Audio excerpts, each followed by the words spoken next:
नमस्कार। SPT news में आपका स्वागत है। पेश है 22 दिसंबर सोमवार शाम 7:15 राजस्थान के विभिन्न शहरों की 15 बड़ी खबरें।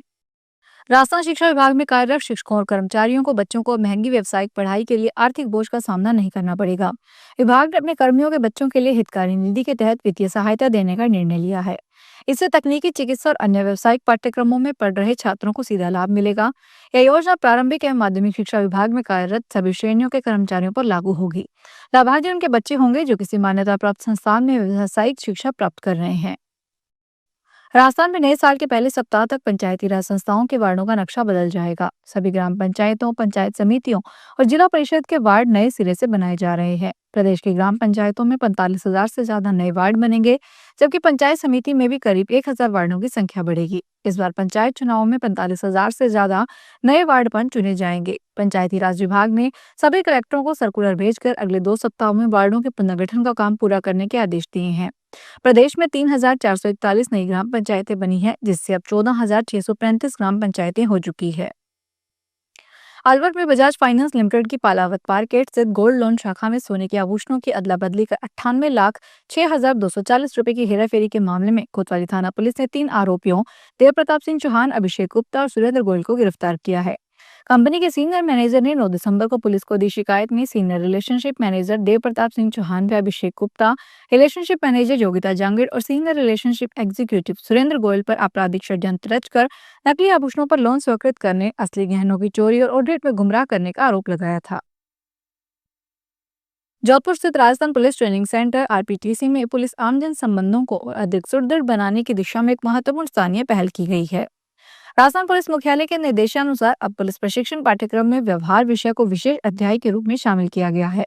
आरपीटीसी के प्राचार्य अमित जैन ने बताया कि नए व्यवहार अध्याय के अंतर्गत जवानों को आम जन से संवाद, जनसंपर्क कौशल, तनावपूर्ण परिस्थितियों में संयम, मानवीय दृष्टिकोण और कानून सम्मत आचरण की विशेष ट्रेनिंग दी जाएगी। दिल्ली हाईकोर्ट ने सोमवार को कांग्रेस नेताओं सोनिया गांधी, राहुल गांधी और अन्य से नेशनल हेराल्ड मामले में उनके खिलाफ चार्जशीट पर संज्ञान लेने से इनकार करने वाले ट्रायल कोर्ट के आदेश को चुनौती देने वाली प्रवर्तन निदेशालय की याचिका पर जवाब देने को कहा। जस्टिस रविंद्र डुडेजा ने गांधी परिवार और अन्य को मुख्य याचिका के साथ साथ ईडी के उस आवेदन पर भी नोटिस जारी किया जिसमें 16 दिसंबर के ट्रायल कोर्ट के आदेश पर रोक लगाने की मांग की गई थी। मामले की अगली सुनवाई के लिए 12 मार्च 2026 की तारीख तय की गई है। जयपुर शहर में हिट एंड रन का एक मामला सामने आया है। सड़क पार कर रहे युवक को अज्ञात वाहन ने कुचल दिया। हादसे में युवक की मौके पर मौत हो गई। जामडोली थाना इलाके की ये घटना है। पुलिस ने मृतक भवरतन का शव मोर्चरी में रखवाया। मृतक के पुत्र की शिकायत पर थाने में मामला दर्ज हुआ। दुर्घटना थाना पुलिस ईस्ट पुलिस मामले की जांच कर रही है।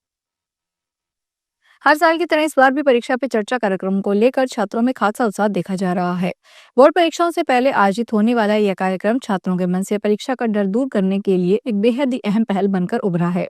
परीक्षा पे चर्चा के जरिए प्रधानमंत्री नरेंद्र मोदी सीधे छात्रों, शिक्षकों और अभिभावकों से संवाद करते हैं और उनके सवालों के जवाब देते हैं। परीक्षा पे चर्चा 2026 के लिए रजिस्ट्रेशन प्रक्रिया फिलहाल चालू है। आंकड़ों के अनुसार करीब 80 लाख से ज्यादा प्रतिभागी अपना पंजीकरण करवा चुके हैं। आरजीएचएस घोटाले को लेकर सरकार लगातार कार्रवाई कर रही है। आज भरतपुर और डीग जिले को मिलाकर 13 डॉक्टरों से जयपुर में पूछताछ की जा रही है। हालांकि अभी यह साफ नहीं हो पाया है कि इन डॉक्टर्स का आरजीएचएस में घोटाले में कोई रोल है या नहीं। जिन डॉक्टरों से पूछताछ हो रही है उसमें भरतपुर के सैटेलाइट हॉस्पिटल के 4 डॉक्टर्स हैं। आरबीएम अस्पताल हॉस्पिटल के 6 डॉक्टर्स हैं। राजस्थान में दिसंबर माह में इस बार प्रकृति का चक्र उल्टा चल रहा है। पश्चिमी राजस्थान में इस बार कड़ाके की सर्दी की बजाय गर्मी से लोग बेहाल हैं। वहीं मौसम विभाग ने 23, 24 और 25 दिसंबर को पूर्वोत्तर भागों में शीतलहर चलने और घना कोहरा छाने की चेतावनी दी है। थार मसूर क्षेत्र में दिन के साथ साथ रातें भी असामान्य रूप से गर्म रही है। जोधपुर सहित प्रदेश के 9 जिलों में अधिकतम तापमान 30 डिग्री सेल्सियस या उसके पार दर्ज हो रहा है। बाड़मेर में पारा 33 डिग्री से अधिक पहुंच गया है, जो दिसंबर माह में असाधारण है। केंद्र की भाजपा सरकार की ओर से मनरेगा, महात्मा गांधी राष्ट्रीय ग्रामीण रोजगार गारंटी अधिनियम को कमजोर करने, महात्मा गांधी जी के नाम को हटाने और रोजगार के कानूनी अधिकार को समाप्त करने की साजिश के विरोध में कांग्रेस की ओर से अजमेर कलेक्ट्रेट का प्रदर्शन किया जा रहा है। यह प्रदेश कांग्रेस कमेटी अध्यक्ष गोविंद सिंह डोटासरा ने कहा कि मनरेगा में ग्राम पंचायत ही मूल आधार था कि कहाँ किसको काम चाहिए। अब तो ऊपर से चिट्ठी आएगी, जैसे मुख्यमंत्री की आई है। जहां मर्जी आएगी वहां पैसा मिलेगा। यह गरीबों के हक पर हमला किया गया है, यह निंदनीय है। इसका पुरजोर विरोध करेंगे। अरावली पर्वतमाला की रक्षा और पर्यावरण संरक्षण के उद्देश्य से 24 दिसंबर से अरावली आंदोलन शुरू किया जा रहा है।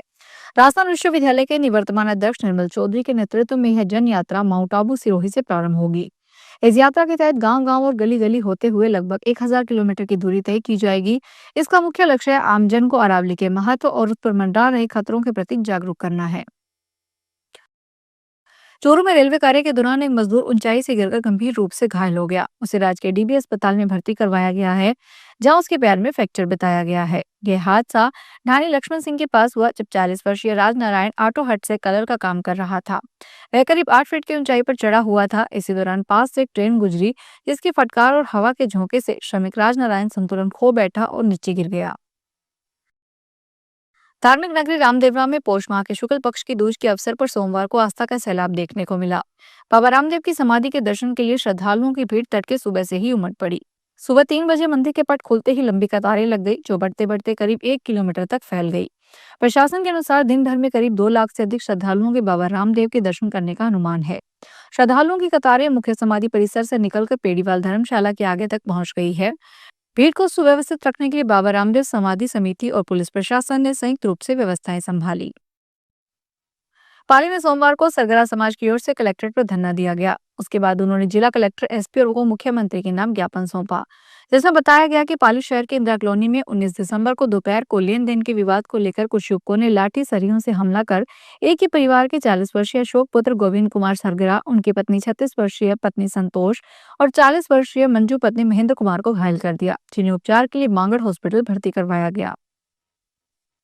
जयपुर के चोमू उपखंड क्षेत्र के चीथवाड़ी इलाके में सोमवार सुबह स्कूली बच्चों से भरी एक मैक्स जीप बेकाबू होकर सड़क किनारे पेड़ से टकरा गई। इस हादसे में 3-4 बच्चे घायल हो गए, जिनमें से 2 की हालत गंभीर बताई जा रही है। दुर्घटना इतनी भीषण थी कि जीप में सवार बच्चों में अफरा तफरी मच गई।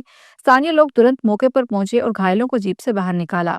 उन्हें एम्बुलेंस और निजी वाहनों की मदद से चोमू के एक निजी अस्पताल में भर्ती करवाया गया। फिलहाल इस बुलेटिन में इतना ही। फिर हाजिर होंगे बड़ी खबरों के साथ।